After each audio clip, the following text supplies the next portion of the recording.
It's time for part 3 of the trilogy, and you know what that means. As far as trilogies go, stories out of the way, it's time to wreck some shit up. The movie starts with how old Gollum first came by the ring. Just laying eyes on it promptly causes an altercation between him and his BFF.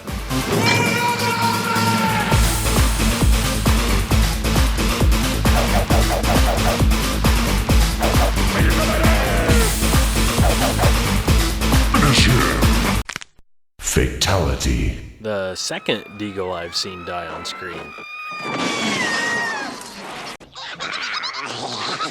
He gets run out of town and turns to smoking meth and listening to gangster rap.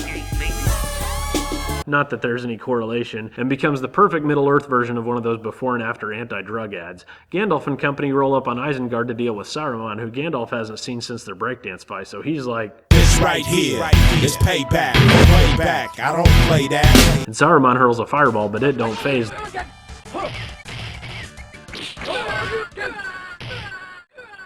Then Gandalf shatters his staff. The Duke of Emo shows up and kills Saruman, one of the most powerful wizards in the world, with not much more than a common prison shank. Let this be a lesson. Be nice to the weird kids. Sam overhears Gollum say that he intends to kill the two hobbits, but Frodo won't listen to him since him and Gollum are like ring brothers now, almost like Frodo's becoming Gollum.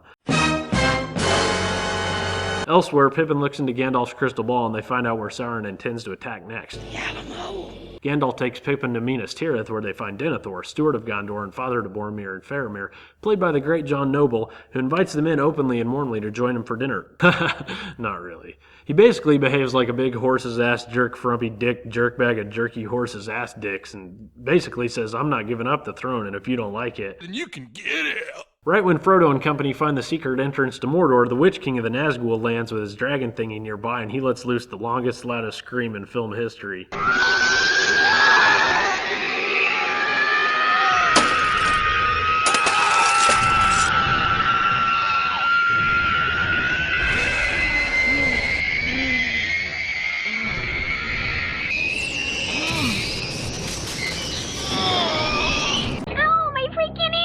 Faramir is ordered by his father, who loved Boromir more, to try and take back the city of Osgiliath from the enemy, a total suicide mission.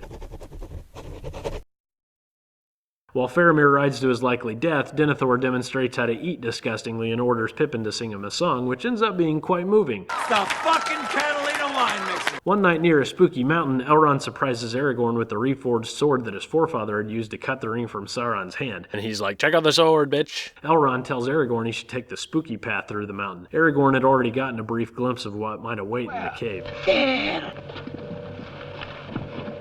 Side note, apparently no one realized it, but the Fellowship had a troll of its own.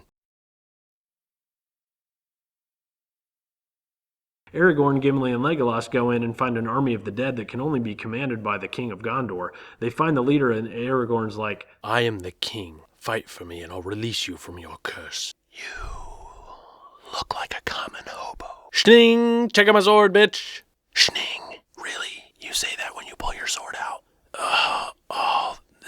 This is already the dumbest part of my day. Look, alright, if you're the real king, then tell me something only the king would know." "Like what?" "I don't know. Like, what animal am I thinking of?" "How would, the king isn't psychic?" "And I doubt he refers to himself in third person. Get the fuck out of my cave, hobo." Then the ghosts fade away, and a huge avalanche of human skulls begins to cascade from everywhere, forcing the heroes to escape quickly. Fun fact, the millions of human skulls were all real, and each once belonged to an aspiring Hollywood screenwriter. They emerge from the other side of the mountain, and Aragorn is distraught, his fortune cookie having lied. Faramir, mostly dead from his mostly suicide mission, is brought to Denethor as the forces of Mordor line up in front of Minas Tirith. Their commander, played by this pork rind, makes his first appearance. Interestingly, his entire character was cut from the theatrical version of the movie.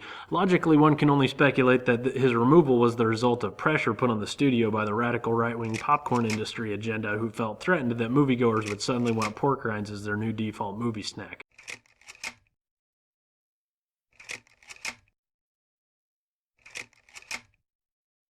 Thus begins one of the biggest and most impressive battles in cinema history. Fortunately, the King of the Dead does vow to fight for Aragorn. They find enemies with ships, and Aragorn's like, "We're taking your ships." And inside he's like, "Please, please let them say you and what army." And the bad guy's like, "You and what army?" And Aragorn's like, "Yes, this army, Ghostmaster!"